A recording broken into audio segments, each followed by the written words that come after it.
All right, let's look at Green's theorem. All right, it goes like this. So we have a double integral over the region A. Then you have a partial derivative of q with respect to x minus partial derivative of p with respect to y. And note that the p and q are functions of two variables, x and y. All right, then we have the line integral over the boundary of the region A. So we put a circle so that we know that it's a closed circle. It's a closed curve. And p dx plus q dy. Right? So this is sort of like an extension of fundamental theorem of calculus. So let's try to prove this theorem. Right? So first thing we're going to do is I'm going to split this into two parts. Right? First part is going to be so the q part. So you have a double integral partial derivative q with respect to x. Dx dy is going to, of course, correspond to a line to go over the boundary of A, q dy. And the other one is involving p. So we're going to put that, right? So the integral of partial derivative p with respect to y and with a negative sign, that's going to correspond to line integral of p dx over the boundary of A, right? So let's do the proof of number one. So here. Right. So first, I'm going to just simplify the region so that the argument is a little bit simpler. So here's the region A. Right. Let's just, for simplicity, I'm going to assume that the region is bounded by two curves. Right.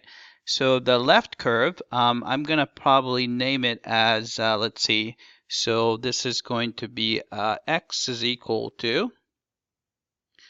Since it's the left curve, so I'm going to call it the x sub L, and the variable is y, right? And then this, the curve on the right, I'm going to call it x is equal to x sub r of y, right? So this is the region A, right? So let's do this, right? So first thing we're going to do is I'm going to just focus on let's see, we have to actually describe this region A, so let's do that first. So this is going to be equal to, right, so it's a double integral. Right, so we're going to do with respect to x first, so partial of q with respect to x dx, right, dy. Right, so you can see that we're going to fix y, and then x is going to going from x sub L to x sub R. So we're going to put x sub L to x sub R. Right? Maybe I should explain that a little bit more. Right? So we're going to fix the y value. Right? Then you can see that x value is going to start from XL and then ends at x sub r. So that's why we have x sub L to x sub r, right? Then to swipe the entire region A, y value is going to start from C and ends at the D. So we're going to put the C here, and so y goes from C to D, right? So that's pretty simple there, right? All right, so using the fundamental theorem of calculus, remember that you have an integral from a to b of f of x dx. All you have to do is find the antiderivative and then put the top one first, so capital F of b minus the lower limit capital F of a. All right, so let's do that. So this is actually pretty convenient here. Since we take the antiderivative of the partial derivative q with respect to x, you're just going to get the original q back, right? So this is going to give you, right? So the integral outside, I'm going to leave this guy alone for now, right? So we're going to have a dy here, right? Then we're going to have, so you have a q, then we're going to have to plug in the top one. So it's a q, right? Then upper limit is x of r, so x of r, comma y, right? and a minus, maybe I should probably make it clear that x sub r is a function of y, right? Then comma y, right? Minus, plug in the lower limit, so it's going to be a q of x sub L of y, comma y, right? So you can see that everything is written in terms of y. So we're taking the antiderivative with respect to y. All right. So this is a application of the fundamental theorem calculus. So going from here to there is simply a fundamental theorem of calculus. All right. Then I'm going to split this into two integral so that we can interpret a little bit more easily here. So integral from c to d. All right. So you have a q. Right, x sub r of y, comma y, with respect to y, right? So since there's a negative sign, what I'm going to do is I'm going to incorporate this, then switch the lower limit and upper limit. So it's going to be an addition, plus, right? So instead of going from c to d, it's going to go from d to c, right? Then you have a q of x sub L of y, comma y, right? Then with respect to y, of course, right? Then let's look at this, right? So you can see that, so we want to do a line integral along the curve x sub r, which is the one on the right, and you're going from c to d. So you can see that we are actually going along this way. So we are going along this curve here in this direction, right? Then you add that to this. You have now you have x sub ly dy. So we were going along the curve on the left, but the y is going from d to c. So d is up here.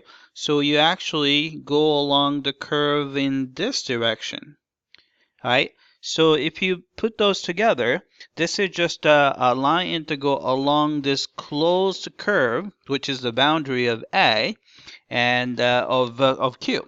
So what you get is going to be, this is going to be equal to, so it's a line integral along the boundary. So this is a notation of boundary of the region A.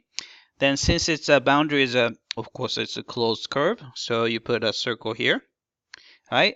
Then you have both is the same, so you have a q dy, right? So we got the first part correctly, right? So what we're going to do is we're going to have to prove the second part. So let's do it. So I'm going to make a little bit of room here. All right, let's do a proof of number 2. All right, so it's the approach is exactly the same. So now we have a region A, and we're going to assume that this is going to be the region bounded by the bottom curve, which is, I'm going to call it y equals y sub L, and then the upper curve, so which is y equals y sub u of x, right? So let's do this. All right, so now we're going to describe this region as, all right, so this is integral, so double integral, all right, and I'm going to do the integral with respect to y first. So we have a negative partial derivative p with respect to y, right? So we're going to do it with respect to y, and then with respect to x, right? So y is going from y sub L to y sub u, right? So a lower curve and upper curve. And then x is going from A to B as usual, right? So we have that. Right, so fundamental theorem of calculus, you're going to get, so we're going to leave the outside integral as it is. So integral from A to B, so dx here. Right, then you have, right, so this is going to be, there's a negative sign here, so you have to be a little bit careful here. So antiderivative derivative p is going to be just the original p. Right, then we plug in y sub u. So it's going to be x comma y sub u of x, so that everything is written in terms of x, right, minus, but there's a negative sign, so I'm going to turn it into a positive sign. Then you have a p of, right, x comma, right, now we have to plug in y sub l of x, right? So we have that. All right, again, I'm going to incorporate the negative sign, so I'm going to write it as an integral from a to b, actually, so I have to flip that. So I'm going to I'll go from b to a. Then you have a p of x comma y sub u of x with respect to x plus, right, we are going from, this time we are going from a to b, p of x comma y sub l of x dx. All right, so let's try to interpret looking at the picture here. So this is going to be along the upper curve. So you have an upper curve, and you are going from B to A. So we are going along this upper curve in this direction, right? And the second one is going from A to B along the lower curve. So you are going along the lower curve in this direction. So you can see that if you put them together, this is, again, it's just a line integral along the boundary curve. And so we can write it as integral, right, over the boundary of A, right? Again, boundary is a closed curve, so I'm going to put a little circle there. And then of P, right, dx, right? So you can see that this checks the second part, right? So by adding number 1 and number 2 together, we can see that we could just prove the Green's theorem, right? So you can see that the Green's theorem is a kind of an extension or a generalization of fundamental theorem of calculus. All right, that's it. I hope that this was clear.